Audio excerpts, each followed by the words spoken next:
Hello, it's your friendly neighborhood host, JT Wheatley, back for another episode of the History of Comics podcast, this time with part 2 of the life of Gardner Fox, DC's greatest writer. When we last left off, Gardner Fox had established his career as one of DC's best writers, and his company had just gone into the golden age, but they did it by reinventing one of his classic characters, the Flash, into a new alter identity, Barry Allen, and not with his permission. Gardner Fox was not fond of the Barry Allen Flash, who was created by Robert Canario and Carmen Infantino, as it replaced his original Jay Garrick Flash, but also because it would confuse fans, who Fox was aware of having struck up a correspondence with Jerry Bales, a fan who wrote to Fox over his love of his Golden Age work. The DC editors dismissed this, stating fans only cared about the superhero, not the person behind the costume. They would do a similar thing with the Green Lantern, replacing Alan Scott with Hal Jordan. And while the Barry Allen Flash would become popular, their belief fans reset every 20 years would be disproven. Fox would play a part in the Silver Age revival at DC, creating the first living planet in comics in Yggdrasil, in Mystery in Space number 60, which also starred the newly created Adam Strange, having first appeared in Showcase number 17 in November of 1958, created by Julius Schwartz and Murphy Anderson, who would fight side by side with his girlfriend Alana. His work on Adam Strange's stories was notable for his use of science to defeat villains, though it caused a storytelling problem since once Adam Strange found his villains' weaknesses, it was rare that they would come back. Fox would call Adam Strange his favorite character to write, and it had numerous references to Edgar Rice Burroughs' John Carter from Mars, down to being teleported to an alien world and falling in love with one of his female inhabitants. Next, he would bring back one of his classic characters, Hawkman and Hawkgirl, and loved working with Joe Kubert on the stories back in the 1940s. As part of the reinvention in Brave and the Bold number 34 in February-March of 1961, Hawkman and Hawkgirl are now police officers from the planet Thanagar, with their original names being Carter Hall and Shiara. Unlike the Flash, Fox actually preferred the Silver Age version of Hawkman and Hawkgirl, probably because he had a hand in the revival, and enjoyed incorporating their family life into the story, such as preparing dinner or playing with their dog Penny, albeit with a science fiction bent. Hawkgirl would use her flying powers to help clean the spaceship. Perhaps the biggest invention for DC during the Silver Age was the Justice League of America. Originally a reinvention of the first superhero team, the Justice Society of America, who first appeared in Brave and the Bold number 28 on March of 1960, where the team battled the alien Starro. Both editor Julie Schwartz and Fox would claim coming up with the idea, with the name being based on sports leagues like the National Football League. Reportedly, Society was dropped as it sounded too much like a club. The team would feature DC's biggest stars, Superman, Batman, and Wonder Woman, along with their rotating members like Aquaman and Green Arrow, while Fox also introduced the character Snapper Carr in Brave and the Bold number 28, under editor Whitney Ellsworth's suggestion to appeal to modern audiences, basing him on the character of Cookie from 77 Sunset Strip. Carr was essentially a hip teenager who helps inform the Justice League of possible missions, eventually getting a belt with a device to signal them, and was called Snapper due to his habit of snapping his fingers when he was making a point. When writing the JLA, Fox tried to show differences in personality by the levels of seriousness. For example, the Flash was the most lighthearted of the bunch. Fox would also introduce the villain Dr. Light in Justice League of America number 12 on June of 1962. Gardner Fox continued to push more humanitarian stories in the rest of his work, such as Justice League number 36, where each member got handicaps, though it was given a bit overboard at the end of the issue when it cites real-life figures like Milton and Beethoven who overcame their handicaps. While in Justice League of America number 15, they explored prejudice with aliens. This was part of Gardner Fox's larger sense of humanity and justice, with one fan calling his stories morality plays, while others described Fox as an unjaded Shakespeare. The Cold War was also a popular theme at the time, and many of the villains of the Justice League fought being motifs of the Soviet Union. Of course, the Justice League also had an outside effect on inspiring the creation of the Fantastic Four at Marvel. As the legend goes, Martin Goodman, the owner of Marvel, was so jealous of DC's success with the Justice League, he ordered Stan Lee to create his own superhero team, which ended up being the Fantastic Four, and this, of course, led to the revival of Marvel itself. One of Fox's most significant stories during the Silver Age was in Flash number 123 in September of 1961, where the Silver Age and the Golden Age Flash finally met, revealing that they were from two different dimensions. The Silver Age Flash came from Earth 1, while the Golden Age Flash from Earth 2. According to Fox, it was Julie Schwartz's that came up with the idea of having Jay Garritt and Barry Allen meeting, but Fox came up with them being from alternate dimensions, an idea that he'd been toying with since the beginning of his writing career. It did provide a nice solution to what happened to Jay Garritt, Flash, and the other Golden Age heroes, as fans were curious why Superman, Batman, and Wonder Woman didn't remember them. It would be a significant event that set up for DC for decades to come, creating the multiverse, and in 1961, Fox won the Alley Award for Best Single-Issue Comic. Fox even slipped himself into a story as a character that comes up with stories because he was able to tune into Earth 2 universe in the dreams. It's revealed that the Golden Age Flash Jay Garritt is a comic book character that he writes in Earth 1. This Gardner Fox character would later appear in Strange Adventures number 140 in the story The Strange Adventure That Really Happened, where he writes an alien invasion only for it to actually happen. The story also featured an appearance by artist Sid Green and a peek inside the DC offices, along with a brief cameo of Gardner Fox's own wife, Linda. Soon, the JSA was reformed in Earth 2 and Flash number 137, and they were quickly having crossovers with the Justice League of America. Each annual meeting was dubbed Crisis, with a notable one introducing the Crime Syndicate of America and Justice League of America number 29 on August of 1964, who were essentially evil versions of the Justice League. All these stories racked up awards for Gardner Fox, as in 1962, Fox won the Alley Award for Best Scriptwriter, and in 1963, he won the Alley Award for Best Favorite Novel with Crisis on Earth 1 and Crisis on Earth 2 and Justice League of America number 21 and 22. Despite all this, Marvel, the company he unwittingly played a part in inspiring its revival, was starting to steal the headlines, with the invention of now classic characters like Iron Man and Spider-Man, while DC started to appear less relevant. Fox would later comment their relevancy was always changed with the times. However, another change was about to enter in Gardner Fox's life, as he was about to enter the world of comic book fandom. It began when a comic book fan, Jerry Bells, managed to contact Gardner Fox about acquiring some back issues of All-Star Comics number 1 through 24 to complete his collection. Fox sold them to Bales for $75, who managed to beat another fan, Roy Thomas, who contacted Bales about them. The two would meet on February of 1961 and, sharing their love of comic books, created the fanzine Alter Ego in March of 1961. Comic book fandom was truly coming into its own at this point, and Alter Ego featured fans praising the return of Hawkman in Brave and the Bold number 34.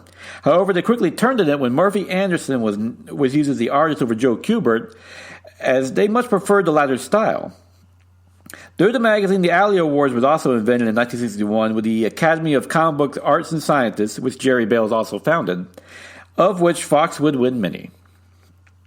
To continue his interaction with comic fans, Gardner Fox on July 31st to August 1st of 1965 participated in the first creator panel at the New York Comic Con, along with Otto Binder, Bill Finger, and Jill Kane. While Fox was known for not liking social events, even parties at his own house, he apparently enjoyed the fan interaction and even invited Roy Thomas, now a burgeoning comic writer, to his house for a home-cooked meal later. The panel itself was enlightening for fans, as Fox and his fellow writers and artists joked and conversed on their careers and stories, showing that they were friends on top of being colleagues, and cementing them to the guests as one of the greats of all the industry. That same year, Fox won the Alley Award for Best Novel in Solomon Grundy Goes on a Rampage in Showcase number 55. Then, another outside influence came into Gardner Fox's life: television. Gardner Fox got introduced to the even wider world when the Batman TV show premiered on January 12th and 13th of 1966 with pilot episodes Hey Diddle Riddle, Smack in the Middle, being adapted from his story The Remarkable Ruse of the Riddler from Batman number 171. In that, he reintroduced the Riddler into the Silver Age.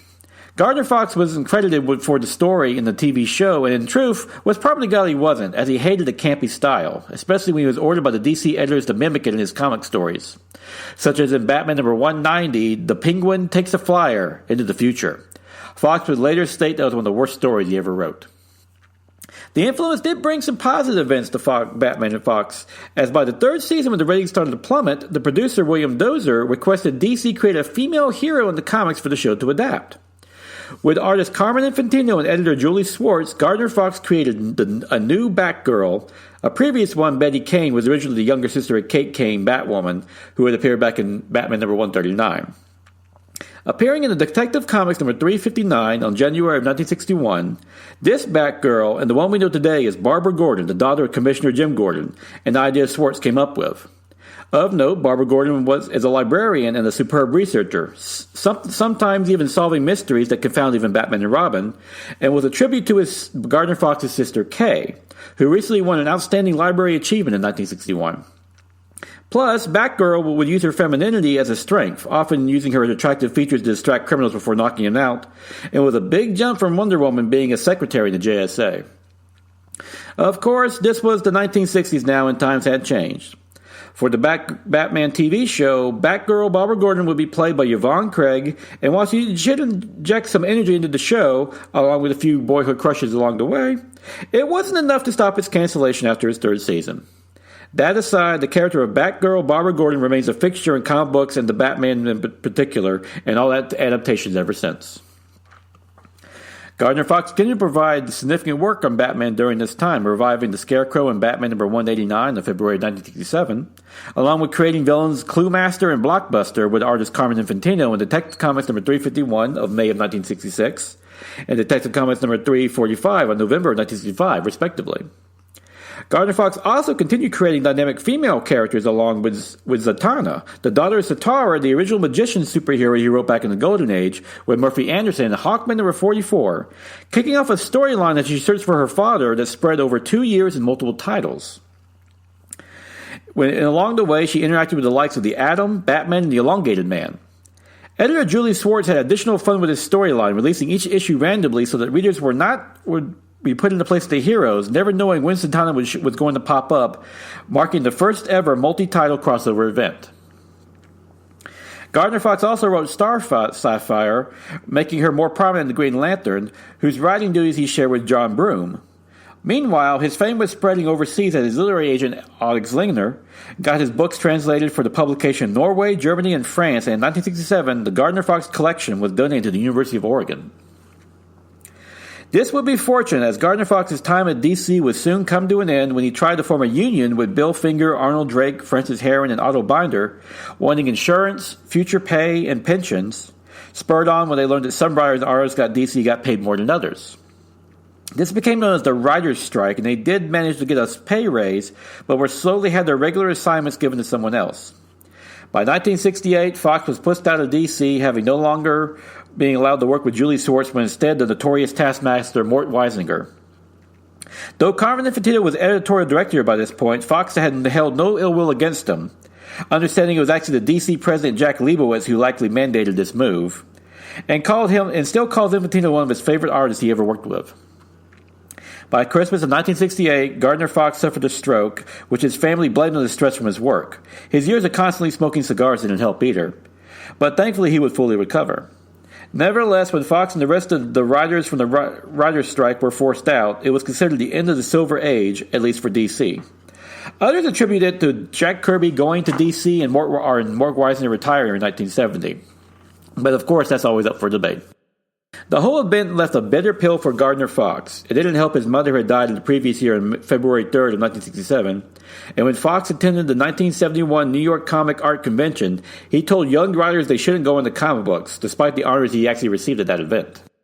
With his DC work gone, Gardner Fox went to work for Marvel, where his former fan, Roy Thomas, was now a successful writer and editor. According to Thomas, it was Stan Lee who suggested they approach Gardner Fox to write at Marvel, but Thomas needed no encouragement beyond that, and soon Fox was writing Red Dwarf, the first Western Native American hero to carry his own title. Fox also wrote Doctor Strange, as the creator of Dr. Fate, A Perfect Fit, and introduced some strong Lovecraftian influences, though the Lovecraft estate has since become more protective of his work at the time.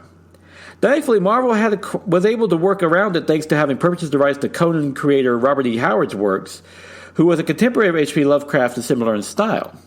Thus, monsters such as Sumar Garef, which appeared in Howard's story The Curse of the Golden Skull, could be used. Fox's horror work at Marvel continued with Tomb of Dracula number 5 and 6, where he introduced the romance between characters Rachel Van Helsing and Frank Drake, along with writing Vampire Tales number 1 and 2. Sadly, his father died on February 25, 1973, at the age of 89, despite being active to his dying day. A story the family loves to tell is that Leon observed some men putting telephone poles in front of his house and went outside to tell them they were doing it wrong. At first, they thought he was just a crazy old man until they recognized his expertise especially after learning that he was the former VP of engineering at AT&T who helped wire Long Island. This will be somewhat timely, as Gardner Fox was not enjoying writing at Marvel as much. The style probably didn't help, as writers were supposed to emulate Stan Lee in writing synopsis first, giving it to the artist, and then filling in the dialogue afterwards. Fox decided to